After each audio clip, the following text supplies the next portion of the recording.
Hello friends, तो आज हम सीखने वाले हैं हायरार्की ऑफ ऑपरेटर्स। तो हायरार्की ऑफ ऑपरेटर्स ये हमने इसके पहले जो वीडियो बनाया है वो भी आप देख लीजिए, जिसमें हमने कंडीशनल ऑपरेटर्स के बारे में डिस्कस किया था। तो अब हम सीखने वाले हैं कि यूजिंग कंडीशनल ऑपरेटर्स और considering the conditional operators what is the hierarchy of operators. तो इसके लिए टेबल बहुत ही इंपॉर्टेंट है। इसमें लिखा है कि more complex decision making, yes, because पहला ऑपरेटर जो आता है वो है नॉट, मतलब नॉट को है सबसे highest priority, that is logical not. फिर आता है asterisk slash and percentage, that is arithmetic and mod operators. फिर आता है plus minus, that is arithmetic operators. फिर less than, greater than, equal to, they are relational operators. फिर आता है equal to and not equal to, that is relational operator again. फिर आता है double ampersand which is a logical and, double or that is a logical or, and then equal to is the assignment operator. तो ये table आपको याद रखना बहुत जरूरी है कि what is the hierarchy of operators considering the logical and, logical or and not operators.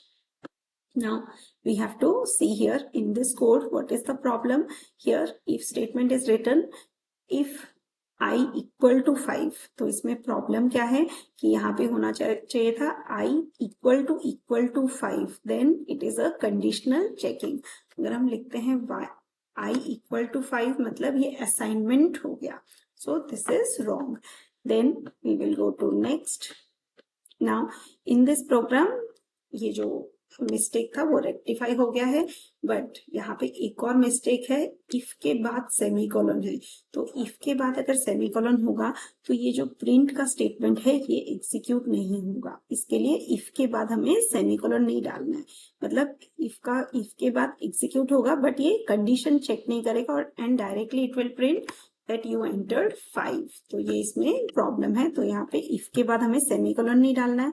अब देखते हैं more complex decision making using this logical and, logical और ऑपरेटर्स। तो अगर हम x का वैल्यू 0 है, y का वैल्यू 0 है, तो नॉट x हो जाएगा 1, नॉट y हो जाएगा 1, and x double ampersand y मतलब 0 0 है तो ये 0 आउटपुट आएगा।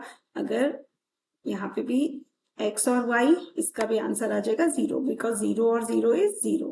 लेकिन एक 0 है और दूसरा नॉन 0 वैल्यू है, तो यहाँ पर डबल लॉजिकल एंड में तो इसका आंसर 0 आएगा, बट लॉजिकल और में इसका आंसर आ जाएगा 1।